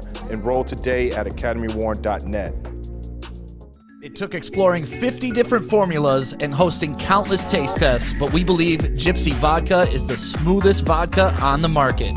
Don't believe us? Ask the owners. We're Mike and Adam Kazanowski with High Five Spirits Distillery. We're in close to about 1,200 locations throughout Michigan. We wanted to create a brand that was geared more towards freedom, love, adventure, and at the end of the day, we really wanted to tell a story that inspired other people to take risk, follow their dreams, whatever that might be. 3 NBA championships. Detroit fans were there. 11 Stanley Cups. Detroit fans were there. 4 World Series wins. Detroit fans were there. And that one Lions playoff win in 1991. Yeah, Detroit fans were there. Woodward Sports, where the fans are. What's up, Darren McCarty here for Alta at Alta Uptime Matters. Alta Equipment has everything you need to get the job done. You have a bog project coming up, no problem. Alta has you covered. Alta has you covered. Alta Rent, give them a call today, 844-GO-TO-ALTA. That's 844-GO-TO-ALTA. All right, we're back here on the Big D Energy Show. Darren McCarty, myself, Spencer, and Fish in the audio booth. Fish, how you doing, buddy? Doing great. I haven't told you to shut the hell up today. I think we're... No, I know. Shocker. Yeah, I think there's a difference. Is there? Yeah, make sure your glasses are on, buddy. Why? You can't be in that booth without your glasses. It's a very important part of the show. I don't wear sunglasses, even when I'm driving in the car and the sun's blinding me. Well, it's hot enough in here to justify sunglasses along with the I abundance look of good light. Fish, you look like an OG. I look like another nerd. Fish, you look like you should be the GM of the Detroit Tigers. Yeah. That's what you look like. You look like $1 million bucks. You look like you're going home with someone's girlfriend. Speaking of the Detroit Tigers, all right? No, I got to stand up for this. I can't do this. Oh, boy. All right, let's get this out of here. Please don't swear. All right, swear. Look, I'm going to try not to swear. But we gotta have a heart-to-heart. Darren, I need you to tell me if I'm out of bounds or if I'm onto something here. You want the gauge of accountability. Here we go. I need someone to hold me accountable. Okay. All right. 8 years, I have had a job somewhere. We're not going to name where. And for 8 years, I have been one of the 3 or 4 worst performing employees at this company. Now, in my field, I just so happen to make the worst free agent signings of all time, along with the worst trades. And I managed to trade a future Hall of Famer and a perennial 3-4 hitter in any team lineup in JD Martinez for a bag of condoms. Now, this is where things get interesting. 6 years. Did you mention that there were holes in those condoms? We don't have to go there. Let's just in this fiction world, right? I'm going to ask you, Darren. Terry hasn't been able to give me an answer. The people at home haven't been able to give me an answer. Nobody's been able to give me an answer. So if any of you in this room can give me an answer, you would make my day. When is enough where you suck so much dick at your job that you lose it? Darren, if you weren't good on the third line, if you weren't producing, if you weren't doing what your coaches asked of you, would you be on the team? You know what, Adam? I'm going to stop you right there. You know what? Because it's even deeper than that. You just mentioned. That's what she said. No, but but the fact. No, it's deeper than that. It's not to the favors. It's what is the dirt at the fat. No. I mean, what you're saying. You're spitting facts about wanting to know why Avila is still the GM of the Tigers. We all are, right? We all are. I don't know what it is because you know what? You know why? My answer to your question, because none of that matters. At the end of the day, to his boss, none of that matters. To the rest of us, when you're talking, to your boss at your job where you're the worst and you've done that, he don't care. You're the guy for him for whatever reason that is. Because it's not about the company. It's about something else. It's not about the product. It's not about you, right? That's what it is. So it's deeper than that. It can't be about production or whatever, because you can lay the facts in front of me and it doesn't change for me, anybody else. So Adam, it's a question you ask that can't be answered by but one person. And that's the guy who writes the checks. Darren, let's say I don't even bring up any facts. I don't bring up the record. I don't bring up the free agents. I don't bring up the money spent. I don't bring up anything. Let's say I'm bringing up your brand recognition. Let's say I bring up the view of your company and your baseball team around the league. Well, I'm sure you've all seen the report where a majority, if not every team in baseball is laughing at Avila. They all know he's not fit for the job. And Darren, if I told you that every time Avila walks in here, I want you to envision this, by the way. Avila walks into the office. Everything's great. Hey, how you doing? I'm Avila, Detroit Tigers GM. Good morning, and let's say, hypothetically, he's wait, you can't talk because there's so many phones ringing to call you right now. You can't decide because everybody wants to call you. Everybody wants to trade with me. Everybody wants to trade with me. You're going to give it away. So I walk into the room. Let's say I'm trading with the Arizona Cardinals. I have this nice shiny toy. I'm ready to trade it. We are in a rebuild. All right. Well, here's what happens, and this is pretty visual. All right. I am now the opposing GM. Let's say my name is Daryl Morey or whatever. I don't care. I'm the St. Louis Cardinals GM. Al Avila step into my office. Hey, Al, how you doing, buddy? Nice to see you. Here you go, Al. I put Al in front of me. I bend over Al Avila, pull down his pants, and I go to town on him for about an hour. I take all of his prospects. I take all of his good players, and I give up absolutely nothing. You didn't even have to. You're making it too big of a deal for what is going on here. He just walks in and hands it out. You don't have to go into dramatics about sexual favors and stuff like that. Like, I don't know what you're talking about. It's just a handout. Like, you're making this way too dramatic. This isn't. That's how bad it is. It's not even that. It's like, oh, who do you want? Here you go. You don't need anything in return. You just turn it down. I'm not even saying that. I'm not even saying it's like to the WWE Vince McMahon category, right? This is just pathetic and worse, and there's no answers because everything you laid out, everybody can see, and I don't know. You know they have unreleased footage and audio from the Justin Verlander trade with the Astros all that time ago. Do you guys remember this or no? Have you seen this? So you have to tell the people you're done. You ready for this? This is unreleased. Never been done. Hello? Hey, this is Al Avila. Hey, I'm looking to shop JV. What are you looking to offer me? Put him on speaker. I mean, we could give you hey, some Al, hey, Al, we're interested in Justin. What are you looking to get for him? Al Avila puts the guy on mute. He looks at his staff, all the people that he hired. He's like, guys, we're about to steal from them. Get ready. Unmutes it.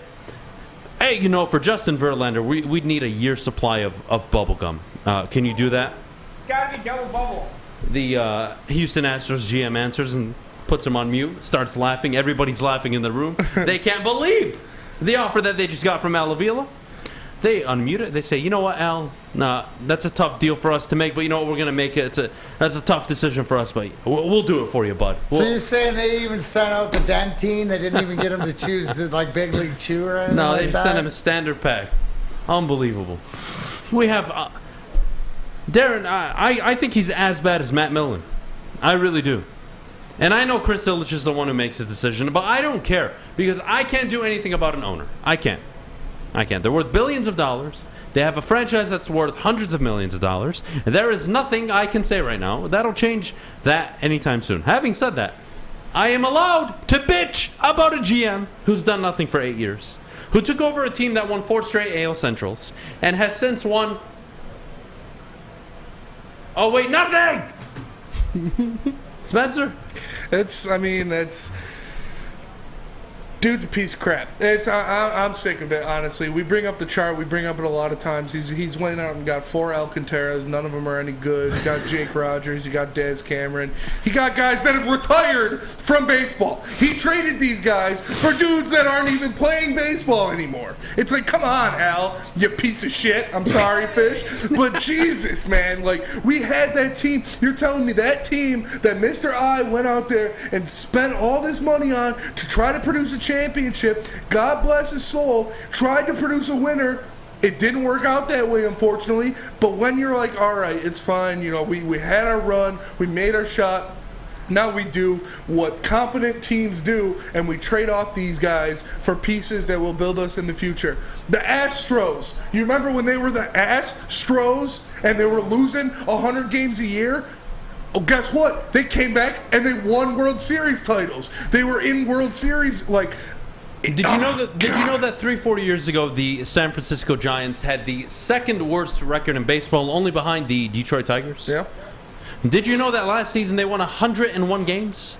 Did you know this year they're on pace for another 100-win season? Meanwhile, everybody in Detroit is still sitting over here bent over getting fisted by Al Avila. But the rebuild's done. Remember, oh, yeah. 3 months ago, we were told we're 100% out of the rebuild. Yeah. That's the very happy. That's the most disparaging is when the owner comes out and says rebuild's over. So they don't care. Mm-hmm. So why are we even having this conversation? I told you, I checked out. I mean, doesn't mean I'll check back in later on, maybe in 5, 10, 15, whatever years. But I mean, like, it's not about, it's like, that's how sad it is. It isn't even about you making the sexual favors joke and stuff. It's way beyond that. So that's not even funny. You know what I'm saying? Like, think about the reality of what I'm saying. Yeah. That's sad. It really is. Yeah, No, that's the sad reality of where we're at in your Tiger fandom. And as it's well documented, my first love is the Detroit Tigers. Is it? Yeah, me, Braylon, Joink, all of us. Yes. Wow. Yes, since I was a kid. I apologize. I was just better at punching people in the face than I was hitting a curveball. So I picked the right sport. But yes. At the end so of that's why, like, Adam, I've been, you know me, I think I've been to over 100 games as a kid, you know, growing up at the Tiger Stadium and stuff like that. That's why it's just, you have to, and maybe I know, because of being an addict and because of battling my demons and whatever, that sometimes you got to know how it ends and got to walk away. It ain't getting any better. So put your energy into the Lions because it is getting better. At least they're trying. At least that person from the top, right? Boost Sheila all you want, do whatever you want or whatever, but if you don't think that things have changed since she's been in charge, you can blow it out your ass. Hell yeah. I love it. I love it, Darren. Well, we're going to take a quick break. When we get back, Dylan Larkin participating in the Rocket Mortgage Celebrity Scramble. Our hockey players, the best golfers for a reason. Darren, we got to golf soon. But before we go, I got to tell you about the Mulligan. Whether you're on the golf course having a good time with Darren or you're hanging out in your backyard with fish, barbecuing, and looking for a good smooth drink, the Mulligan is the right drink for you. 8% alcohol, iced tea, lemonade, mixed with Gypsy vodka. Support Michigan distillers. Support local, of course, out in Petoskey, Michigan. Check out the Mulligan, and as always, drink responsibly. Hi, my diamonds. It's Crystal with an X. You want to get hot and perfect like me? Here's my super easy routine. Drink at least a gallon of water before you wake up. Attach a weight to everything in your house. Hello? Sell your car and just sprint everywhere. Scream when you exhale. Don't follow Crystal with an X. Do your own thing at Planet Fitness with tons of equipment and free fitness training in our clean and spacious clubs. Join now for just $10 a month and cancel anytime. It's a great day to get some Centron in your life. Okay. There it is. Centron, here we go. Gotta grab the cranberry. Oh wait, it's 2 for $4. Gotta double up with the classic as well. Centron World, baby. Centron, available at select Krogers, and if you want to know how, go to @CentronWorld.com. You get dope like me. You know what? Why wait?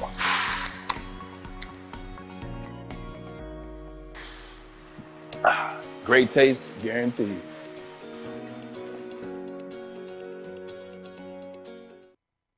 If you're as white as fish, well, I have the spot for you. Join the Pepper Club at Chili Pepper Standing. You'll get all the best deals. Plus, they will be all your competitors by $5. Chili Peppers has the hottest bulbs, the hottest deals, the darkest tans, 26 locations, and more coming. Like I said, if you're as white as fish, and honestly, as white as I am, probably need to go get a tan. Visit Chili Peppers Tanning. Darren, we're back. 12:13 on a Monday morning. Well, now afternoon, excuse me. All right, we have to be professional here. Monday afternoon, Darren McCarty, Dylan Larkin, is participating in the Rocket Mortgage Classic. Is it true that hockey players are just better hockey players and kickers have a lot of time. Pitchers in baseball usually are pretty solid. But I think that for most hockey players that play, you know, they're probably, you know, 8 handicaps, 8 to 10 handicaps. There's a lot of good players like Ray Whitney, Ray Shepard, Brett Hall. You know, they're all great golfers and stuff like that. So, yeah, Dylan can move it around.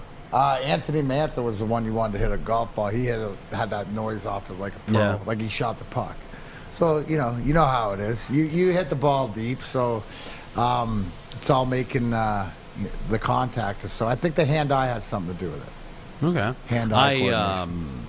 I recently golfed, not this past weekend, but the weekend prior, and it was one of those courses where you could attack a few greens. Which course? Rouge Park in Detroit, and there was this. I think it was hole 17, par 4, 337 to reach the front of the green, and I had the wind with me, so me and the boys were up at the tee box, put a nice $100 bet from everybody if I could reach the green. I ended up driving over it, which was awesome.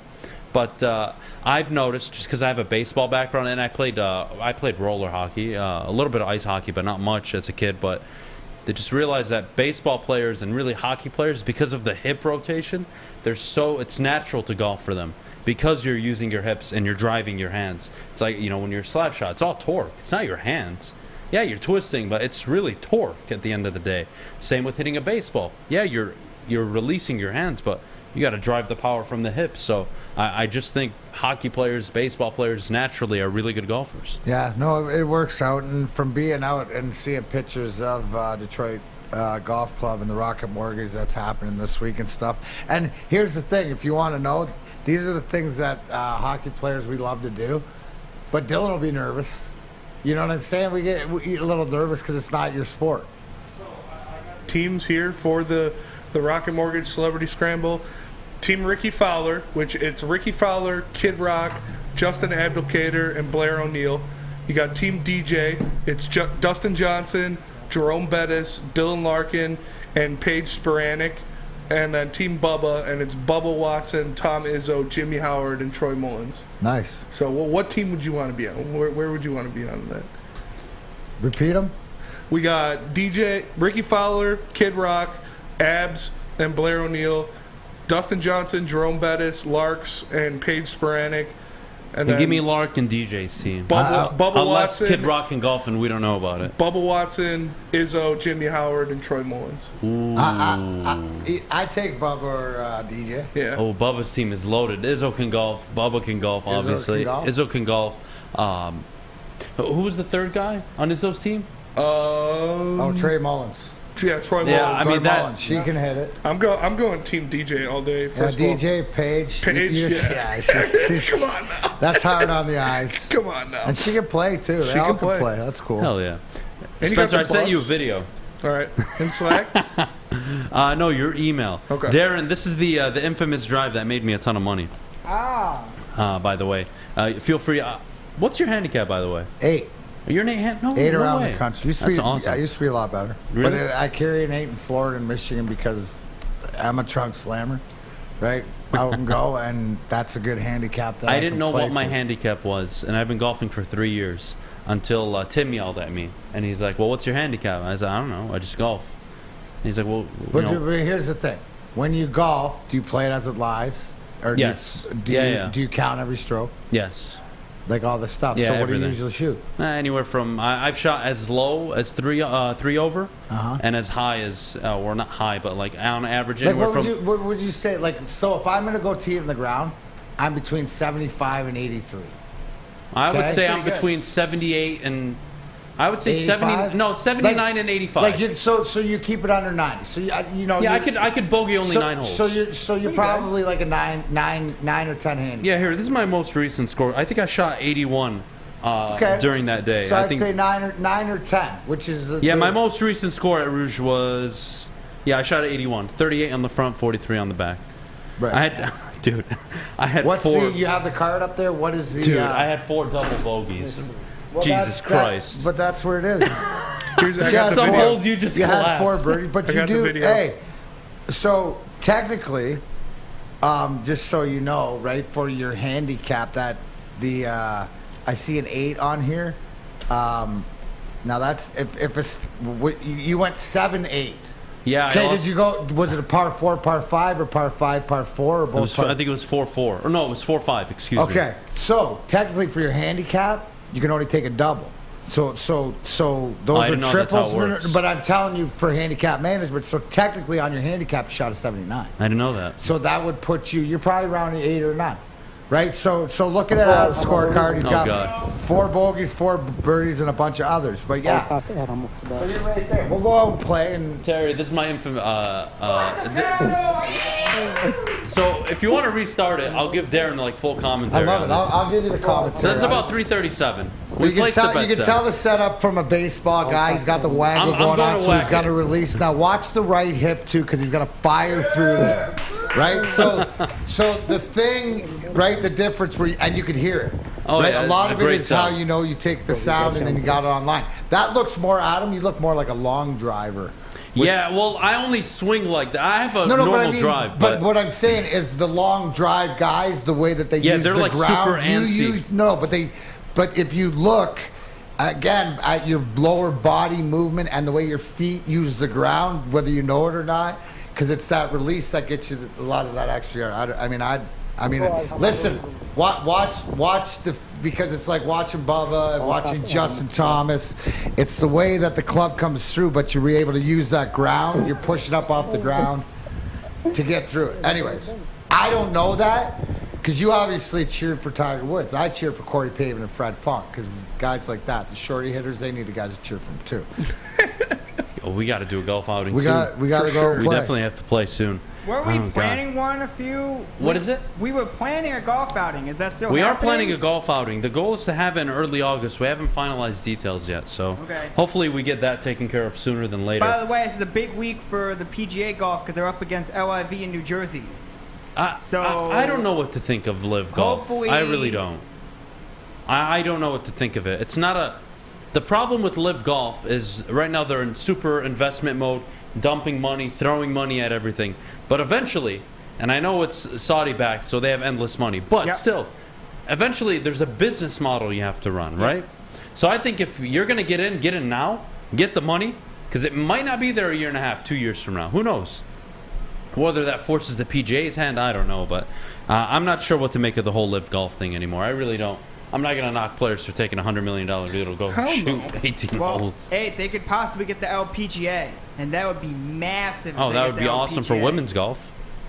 That would ruin the LPGA, but tough shit. Well, thanks for swearing, idiot. Sorry, buddy. The LPGA commissioner may write off on it. They're talking to her, so we'll see what happens. I think they're pursuing Charles Barkley, right? Yeah, for color commentary. Well, they paid and Gary McCord. I love him. $3 million. Right? How do you say no? You can't. You can't. You're stupid if you do. Yeah. If somebody tells you, hey, we're going to give you a retirement plan forever. Your kid's kids. Was there a attorney on this weekend? No, it's this weekend in New Jersey. Okay. And you don't even have to, you don't got to win. We'll give you $100 million if you just show up. The Live Tour. Yeah. That's not winning. Yeah. That's showing up. See, keep working, Adam. Keep working. You never know. They might be calling. No, I don't think they want to call me. They're we're not on the. We got beef. Okay. You got beef? You got beef. We got beef with those people. Okay. I forget. Yeah, our people I always and those forget people. I'm Canadian. Bro, I'm Canadian. I don't get along. I don't play get that along. game. We don't get along with those guys. T-Mac, they're at Trump's course in Bedminster, New Jersey. Okay, thank you, Fish. Leach already said if he gets the call for the Live, I get to be his caddy. So I would be mad at him if he didn't. Yeah. I would be mad at him. We're going to take a quick break. When we get back, we got some Pistons talk. Maybe the teal jerseys making a surprise appearance tomorrow. Mm-hmm. Maybe they'll be released. The rumor is that. But before we go, Darren, I'm going to need you to tell me. Oh, excuse me. I don't need you to say a goddamn thing. I need to say something. The Sports Marketing Agency will be broadcasting there live today from 2 to 4 with The Bottom Line. The Sports Marketing Agency helps spread awareness about mental health and substance abuse. In their new podcast, This is the F Word, helps spread awareness on fentanyl and other addictions. Go to thesportsma.com. That's thesportsma.com if you are struggling or know somebody that is. Hey, it's Scott from the Woodward Bet Show. Hey, we're excited to get back at it after a short little all-star break. And listen, in between, we were drafting best ball, fantasy football. You guys got to get after it. Get over there with us at 4:30 at the Woodward Bets YouTube page. You guys also got to get over there and check out oddstrader.com. It's got live scoring, play-by-play updates, the best place to check all the odds at the sports books right in the palm of your hand. But hey, we got to start off this second half hot. Let's get after it. Listen, Tigers are playing the A's today. Actually, 2 games. I think both games go under. Both teams are at the top of the heap as far as unders go, as far as the season. Let's roll with it. Under both Tiger games. Oddstrader.com. Woodward Bets. Check it out. At work and at home, we're there with smarter security solutions. featuring complete automation with customized alerts and more. For over 90 years, we've been the company that's been counted on to protect what matters most, all with personalized service and care. Right now, for a limited time, receive a free video device plus free installation with a new home system. Guardian Alarm. We protect Michigan.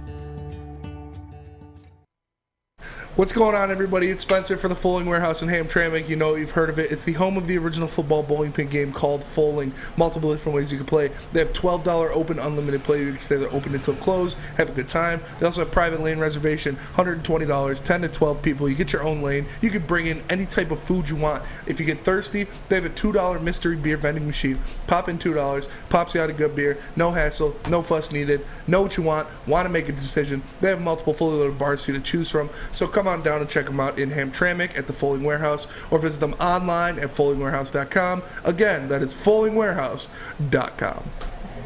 You know, before we jump into Pistons, Darren, I want to bring up something that happened over the weekend. Well, last week, really, and then this weekend, the announcement was made, but Vince McMahon steps down, right, on WWE. Yeah. And Triple H will be taking over as director of creative, essentially. Well, he's a big boss who's taking over. I love it. I love it because the NXT Black and Gold, right, back 5 or 6, 7 years ago, and if you understand, was Triple H really had his first crack, him and Shawn Michaels and stuff of putting it together, and it was the best wrestling show. Right now, what happened is that Vince got upset. And what happened, the word is NXT changed to NXT 2.0 because they lost the ratings war with the AEW, but it was sort of up against it. I tell any wrestling fan, you go watch War Games, NXT War Games with the 2 cages and the way they're done, they're always exciting. I just think that this is a great move. You know, as far as it's the new era of it's it's Triple H and Stephanie's sort of WWE now.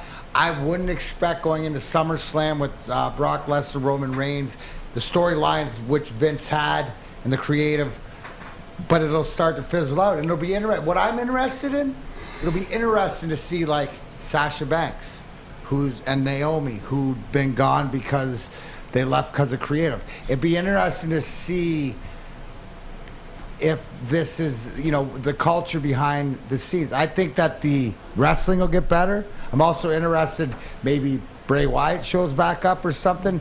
There's questions to be there. At the end of the day, I think with everything, and Vince is 77. It had to happen at some point. I think it shows you that Hunter, who had heart issues, you know, had to go in and get heart. I think he's healthy, he's ready, and I'm excited. This gets me more excited for the WWE than I have been for a while. I have some Red Wings news that it happened during the show. We've got, first of all, they re-upped with the Grand Rapids Griffins, re-signed them to a 5-year deal to stay with the organization, and they just signed defenseman Robert Hagg out of Florida from the Florida Panthers for a 1-year, $800,000 deal. So another you big talked about defenseman. Competition. Well, competition, another guy that's going to be vying for a job, but it's all about depth, and that's a professional hockey player. You know, more of a stay-at-home thumper guy. So Stevie's not done. It's getting exciting. He's definitely putting in work. I want to revisit creative a little bit. Yeah. Because I'm not asking for 90s, early 2000s, different eras. Wait. So Attitude Era, Ruthless Aggression, which ones are you at? I think you go from 91 to 2009. So it's beyond, you're not asking for the divas because women's wrestling is as good as it has been and stuff like that. But you're looking for The Rock, Stone Cold. You're looking for, what are you looking for, stars, or are you looking for creative? More creative characters. So here's what you're going to find, I believe, more long-term storytelling, which means development of characters. It's not going to be, you're going to see more commitment to who they're getting behind. The biggest thing, I'm a huge Tommaso Ciampa fan, right? And he's sort of Triple H's guy. So the fact that he's been sort of used in a disparaging role is that, like, I always think he's not as respected. But I think what you're going to see is what he did. There's more going to be respect to the storylines, and I think the storylines will build. Right, so they'll mean more. There'll be more substance. It won't just be why are these guys fighting and these guys are fighting these guys There'll be more storyline built in. That's something that's been missing is the storyline. And look, that's why I love the Indies. It's that's just why the reality. I love the Indies, because they do things that carry on for months and months and months and years. Well, that's how it used to be. Yes. That was their bread and butter, was storytelling. It wasn't just the characters. But here's the thing, Adam. Society, the internet, used to didn't have Twitter. Used to have to get served when they served us. Now we get served when we want. There's so many out there. So what makes it different? I think you see all these companies, you know, and AEW, where they get into it, that they're trying to tell more stories in the long term. So it'll be interesting. At the end of the day, you gotta like the direction they've gone if you are a fan of WWE. I care less. This is positive to me. I hope so, because I will admit my childhood was WWF, early WWE, and then once I was about 13, 14, it lost its spice. It became repetitive. It became the same story. And look, does the knowledgeable wrestling fan kind of know what's coming? Sure. But here's the thing, bro. This is what you have to understand. The WWE has always been Vince McMahon's Broadway musical. This man who loves fart jokes and butt jokes and all this whatever, he decides what you watch. That's when if you're a wrestling fan, you realize there's other options out there. That's not the way it has to been. What I see more is more that I saw in NXT, that I think what Hunter did is bring more of the input and everybody feeling a part of it. When Hunter stepped down and left and whatever, if you watch that NXT, like, there were legitimate tears from people, like wrestlers and stuff, and you can't fake that stuff. That's locker room. So I think that for the WWE moving forward, this is the best decision, and I'm happy for it. I'll be tuned in to Raw tonight just like anybody else. All right, well, fair enough. Let's transition a little bit to some Pistons talk. Saddiq Bey, is he the best three-point shooter in Detroit Pistons history? He's set to make the record, he set the record for most threes in the season last year. And he will likely go down as this team's all-time leading three-point scorer if he spends 12, 13, 14 years here. I don't think anybody else can really match that. But we're joined by Jeff Iafrate. Jeff, is Saddiq just a three-point guy? Or, like we've seen last year, granted he can get hot from three, but is he more of a complete player outside of the defensive side of the game? Oh, absolutely. And it's too young to really say he's a three-point shooter strictly.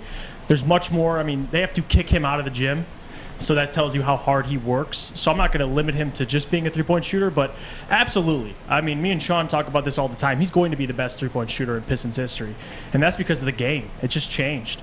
The amount of how much the three-point shot now is valued, that matters as well. How many more attempts guys are getting now.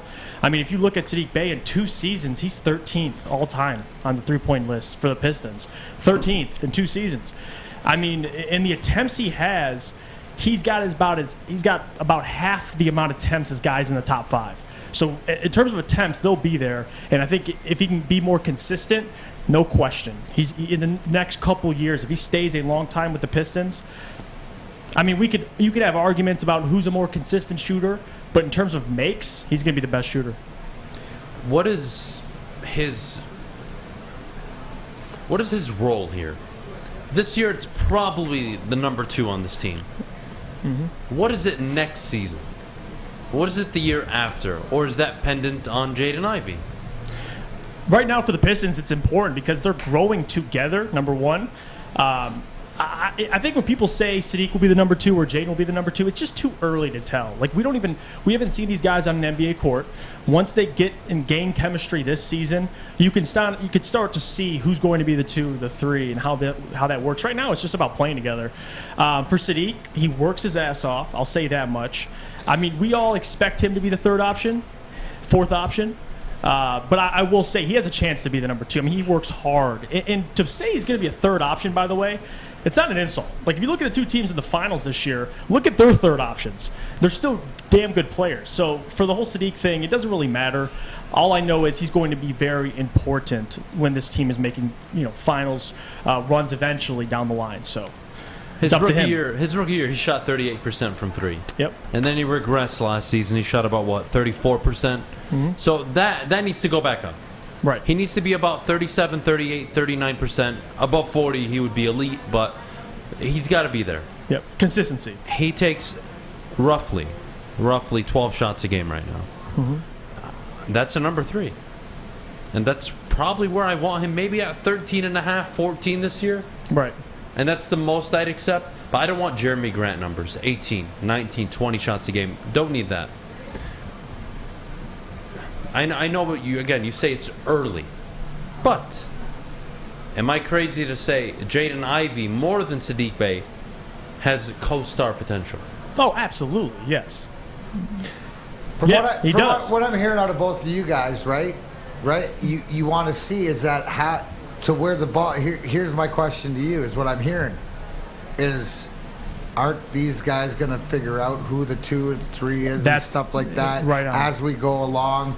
You get the ball, you get the ball. Isn't it nice to not have to go, oh, Jeremy Grant, you need all these shots where you have options. Maybe one game, if you're hot, you get you can feed them more, right? When they're hot. Isn't it nice to have more than one guy be able to do it? So I think this is where the Pistons are at, and it goes back to the 26.5 over number is if they figure out the consistency of who does what and those numbers go up. That's what it is. That's what this season to me is for, is that when we have this conversation throughout the season or next year is specifically who's your 2, who's your 3, who you want. Adam's sitting here going, you better get him 18 shots a game, right? Because that's the guy, because his percentage has gone up, or 16 shots to what it is, whether it's Ivy, Saddiq Bey, or whoever. And you have no Jeremy Grant. So now there's extra shots. Yes, more shots. Balls there's points to get and balls to be shot. And like you were saying earlier, Darren, it's about you have to learn the pecking order this year, number 1. But also to your point, yes, that's a good thing to have multiple options. I mean, look at the NBA Finals. Look how deep these teams are. Yes, it is the super team era, but you still need depth. And all we know is the Pistons got depth, so they're working on it. It's not when the star guys. They're going to be star guys, but who can you count on? Right? Who can you count on to make those shots when you need to? And it's not about getting volume. The big guys get their points because it's all through them. They get volume. It's who's got the clutch. I need you to shoot 3 of them, and I need you to make 2 of them. And I think we can agree that's likely forever, as long as he's here, will be Cade Cunningham. Mm-hmm. Right? He was one of the better fourth quarter clutch shooters last season. It's a no-doubter for me. But the best thing about Cade is he knows how to be when he needs to and when he doesn't need to. It looks like he goes, okay, I got to take this over here. Let me go. And until then, he's a facilitator. He's got the best of both worlds. I still say, wait till this guy gets into his man body. You're starting to see it, but wait till he starts to get his man body and stuff. And absolutely. And one point I have to add too is like the whole number 1, number 2 option thing. Like Cade, in the next couple of years, may not be your leading scorer, but he's going to be your most impactful player. It's not always about who's scoring first, who's scoring second. Like Darren was saying earlier too. Like any given night. That's what this team's looking for. You hope to have a Fedorov around him, but he's your Iserman. Where does everything start from? #Wiser plan. Like the one thing you can't guarantee that we'll find out. The one thing I can guarantee you, come to Lady Jane's for an award-winning haircut experience and register for a once-in-a-lifetime opportunity to win the car of your dreams from Les Stanford Chevrolet Cadillac. Yes, come into Lady Jane's and put your name in for the ballot. So Lady Jane's Haircuts for Men open 7 days a week. Walk in anytime. No appointment necessary. It's wicked awesome. Big D Energy, Woodward Sports. Be right back. When you need apparel, there's only one place to go. Big Frog in Novi. With no setup fees, no artwork fees, no minimum, and a 24-hour turnaround, you can have your whole team outfitted in no time. Embroidery, direct-to-garment, vinyl, and screen printing, Big Frog has it all in all the styles you want. So whether it's a sports team, fundraiser, school event, or corporate needs, Big Frog is your one-stop destination. Visit bigfrog.com/Novi or call 844-4-BIG-FROG. Life is full of hard choices. We're here to make one of life's biggest decisions as simple as possible. My name is Christina Gennari, and for over 20 years, I've helped hundreds of families buy and sell homes. We cover all of Metro Detroit and more, from large luxury homes to starter homes. We will work hard to make sure that you get the home of your dreams. So if you're in the market today or even thinking about buying or selling in the future, make the obvious choice. Christina Gennari, the obvious choice in real estate. Visit us at soldchristina.com today. Odds Trader is your number one option and number one site for your game day bets. Play-by-play updates, live scores, the best prices on every game from multiple sportsbooks, all available to you on oddstrader.com. Check them out on oddstrader.com right now and grab your best bet. We are back. Big D Energy. 9. I'm so used to the top of the hour on the morning show. 12:40. 12:40 here on Big D Energy. Darren, Pistons are looking to bring back their teal jerseys. What are the best alternate jerseys in Detroit? And unfortunately for the Wings, they just have the best jerseys. Best would be the best alternate jersey would be the black Red Wing one if they ever went that one. Yeah. Oh man, I remember those. Never got it. They said because we looked too mean.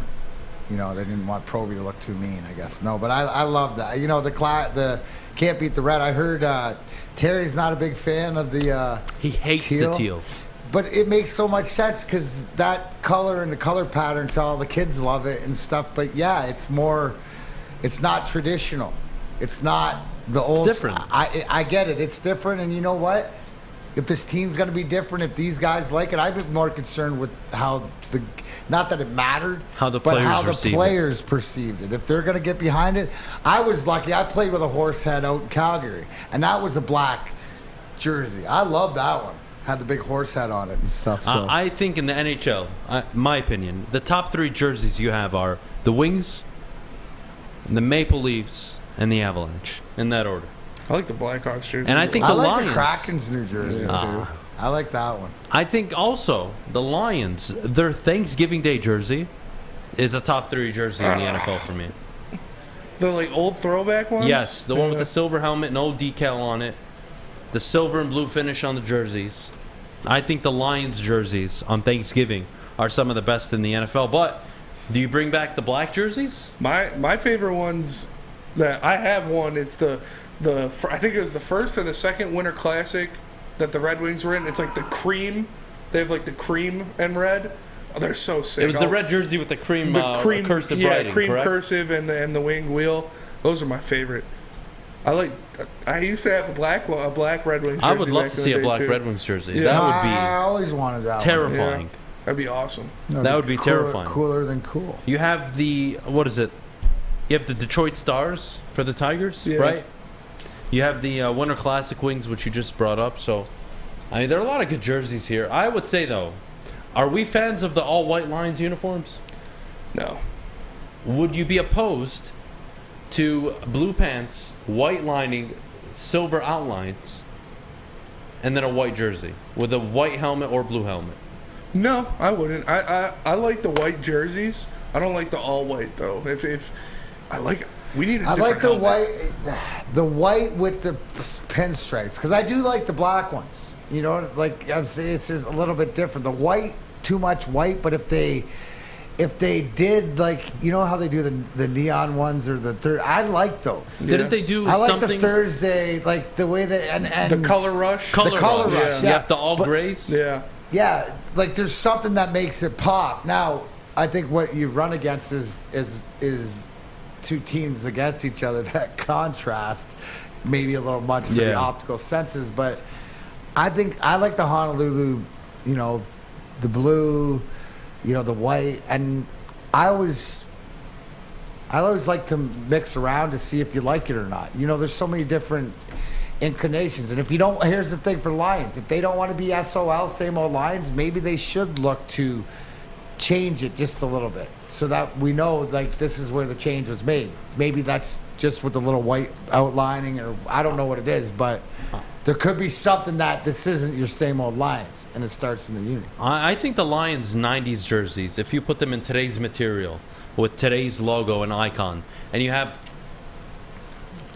the silver Like the pants. Roy Williams jerseys? Not really. I would go Barry 97. Okay. Barry 97. Those were really nice. I think you go back to the silver pants, white stripe, blue outline, blue jersey, silver helmet. That's your home jersey, and then you're away. I think you got to add reminds blue. me of the Silverdome. Doesn't Yeah. it? That's so. The Silverdome just had that vibe too. It's just a great combination, though. Yeah, it is. And then I think away you have to get rid of the all whites. Yeah. Spencer, you a fan of the all white? No. What would you replace it with? The black ones.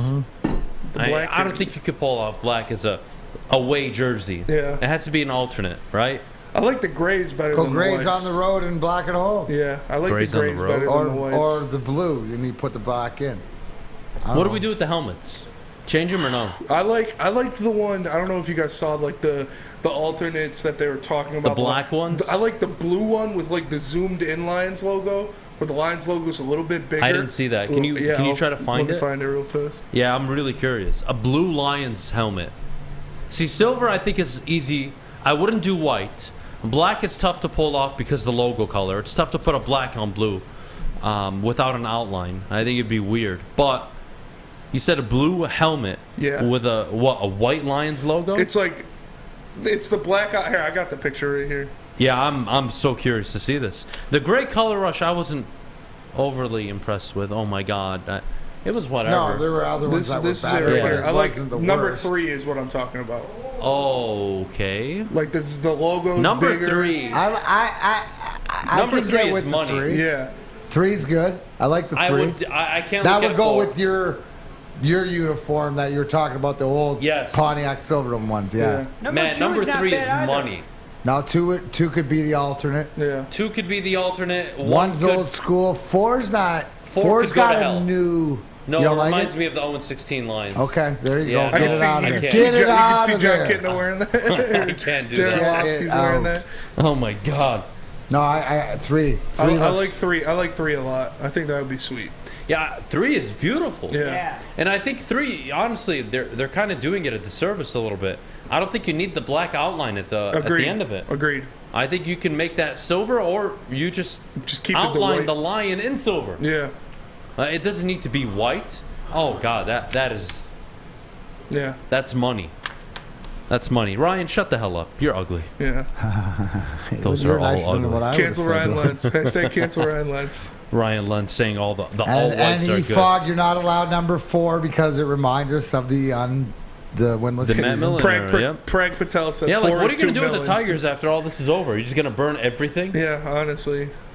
Like it can't be called Comerica Park anymore. Number 2 in a matte version. Matte version. Matt versions are the best. Yeah, Murphy. I Matts think are you're right. sick. 100%. 3 looks like the CFL. I don't know. 3. Matt Fish, shut the hell up. Who There we won go. yesterday, Can't go a show Fish? without it. Fish, who won last night? Toronto won. They won by 10. Oh, wow. They won with like 50 seconds There were left. 6 Yeah, the rouges. Argonauts. There were 6 rouges in the game. Oh God. I only care about the Tiger Cats. Hamilton Tiger Cats. My boy Chris Fry plays for the Tiger Cats. former I Spartan. don't watch, and I. Who your boy Malik Willis plays for the Tiger Cats? No, he's about He to will be. start. He's about He to will start for the Titans. Take I that team can't to believe AFC we had that. Championship. I can't believe we had that period in time at He this won't network. go. He won't let her die. I can't Have believe the you Malik tried- Willis number 2 overall thing was. Dude, that's what I got told by experts, so I started drinking the Kool-Aid. I can't believe you guys all sat home and actually listened to it. Have you tried attempting watching the CFL? No, and I never you will. would enjoy it. No, I never I like will. the bounce Fast-paced pass. action. I like I the never bounce will. pass and the running start. There's no fair catches. What the hell is that? They don't have fair catches because Look, it's it's a like stupid rule. Look, there's certain kind of stuff you just don't watch, right? There's no fair Right? catches. You all have. No. Everybody has but you their have preference. to get 5 yards. Some people like romance. Some people like stepsisters. They're encouraging the kickoff. Other people like gay porn. You all have your own. You all have your own preferences. I'm a MILF guy. All right? I like MILF. I'm a big MILF guy. We'll get Kendra Lust on the show then. Hell yeah. She went to my high school. Oh, God. We're going to go to a quick break. When we get back, literally, get your questions in the chat that you want to ask Darren McCarty. We'll get to questions with Darren in a little bit.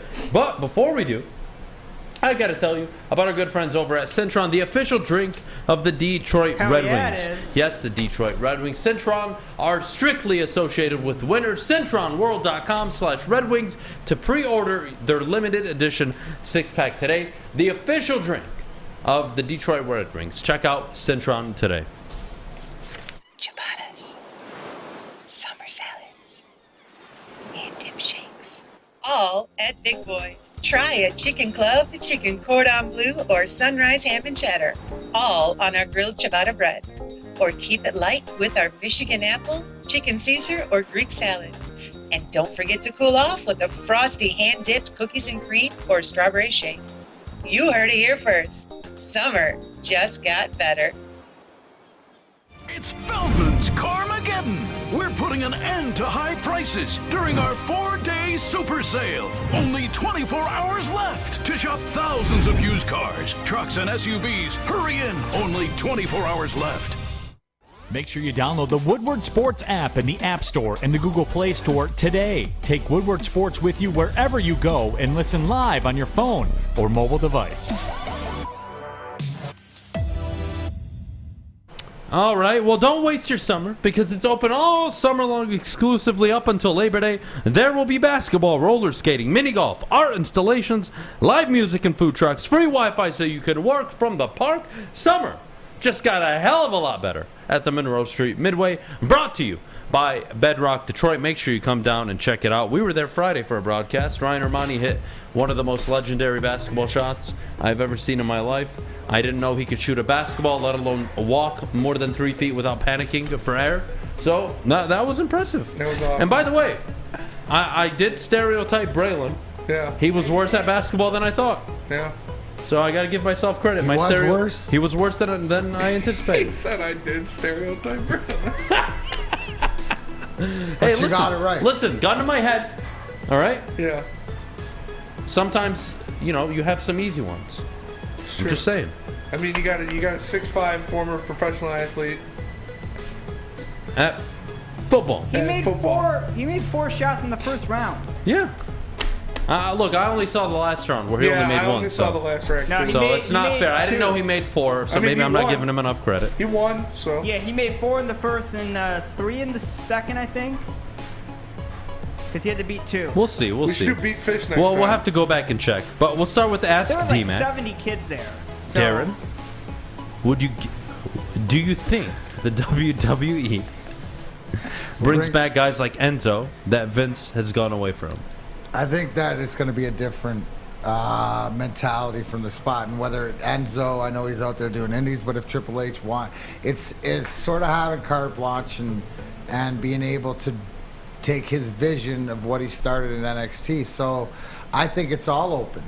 We'll have to wait and see till we start seeing how much is it going to be like, the old NXT, how the black and gold brand.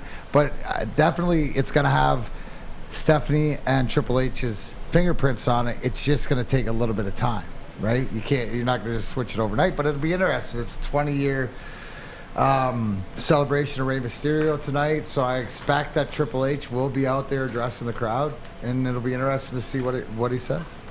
Darren, do you think Scotty put the grind line out on face-offs against the other team's first lines to set the tone and mess with their heads? 100%. That's why we started all the playoff games where we shut down Sakic. One of my favorite pictures is a shot from the opening face-off of the 97 Cup Finals in Philadelphia, and it's the grind line. It's me on the right side fixing my elbow pads as we start off against the Legion of Doom, and that just sort of set the tone, and it was sort of but that's what we took pride in. That was our job. Put us out there. And if we took care of that and shut them down with our manpower, then we were way ahead. Darren, Ohio State or Michigan this year, head-to-head, who wins in Columbus? Yeah, that's interesting. I gotta think it's Ohio State. I gotta think if Ryan Day is what we think he is, that last year's gonna, you have a year in college football to think about the loss, and I don't know. I would never sleep on Ohio State right now. A lot of respect for what the program's done, and it's tough. Hopefully Hutchinson's doing against all the Ohio professional teams what he did against Ohio State last year, but him and Njoku and those guys aren't there, so I think it'll be a tough year for Michigan. All right, Darren, pop quiz. Yeah. More likely to make the playoffs this year if you had to put money on it. The Detroit Pistons on the play-in or the Detroit Red Wings? I got to think that if you're going to, between those two, it's the Red Wings because of the youth of the Pistons and the fact that you look at 26.5. I think that in the perfect world that we're in the conversation. But again, you saw from the Red Wings last year, it's tough. You got to be consistent throughout the year. You can't get off to the start and get behind the 8 ball because digging uphill in the NHL and chasing that last playoff spot is tough. So it'll be interesting to see. But I think just with all the moves that have been made, the veterans brought in, that I'd go to the Red Wings. Okay, fair enough. And pretty and confident more so, but hopefully both of them there. Spencer, there's a question for you. Oh. Where and when can people watch the heavyweights make their debut on the Woodward Sports Network today? As you know, we will be broadcasting live 5 p.m. to 7 p.m. On the Woodward Sports channel. We're coming to the big leagues. We're going to be here sitting at that desk on the main channel on Woodward Sports from 5 to 7 p.m. Come check us out. What's your debut going to look like? Are we talking like Steven Strasburg level kind of stuff? Yeah. Or are you going to pull the Spencer Torkelson on us? No, we're talking 9 innings, 10 strikeouts, 2 walks, going crazy, 3-hit baseball. Can't wait for it. You know who had the wildest, speaking of debuts? Like, there are 3 memorable debuts in my life I will never forget, ever. I remember every aspect of it. Steven Strasburg's first game as a national. Austin Matthews' first game in the NHL. Didn't he score 4 goals? He scored 4 goals that game. That was insane. And then, of course, God, how can I forget his name? Connor McDavid? Oh, LeBron James's debut against the Kings. Yeah. That is, like, vivid as hell for me. So those are 3 debuts I will never, ever, I know where I was. I know what I smelled like. I know what food I ate that day. Every aspect of that day, I'll always remember. Do you remember your debut? I remember it was in Dallas at the old Union Arena on the road. I remember my first goal, Bob Asenza at home and Joe Louis. But other than that, that's a good question. I'm gonna start thinking about that. What did Strasburg do? He just fanned everybody? Strasburg's first game. So remember, this guy's coming out with 100-mile-an-hour fastball, 90-mile-an-hour changeup, some wicked stuff, never been seen before. San Diego State product, through multiple no-hitters and perfect games. It was all the hype in the world. Gets up to the majors, and I think in 6 innings, strikes out 13 or 14 batters. Disgusting. His curveball was almost as fast as his fastball. I mean, that Steven Strasburg, that day, I could argue, was the most unhittable pitcher ever. Just for that day. It was disgusting, the stuff that was coming out of his hand. I really want to find just his... like what comes out of your mouth. People say the same thing. And what comes out of your mouth? What's coming out of his hand? He struck out 14 over 7 innings. 14 and 7. I mean, that was... And by the way, it's not often a guy with all the hype comes in and delivers that much on their debut. I was just so happy.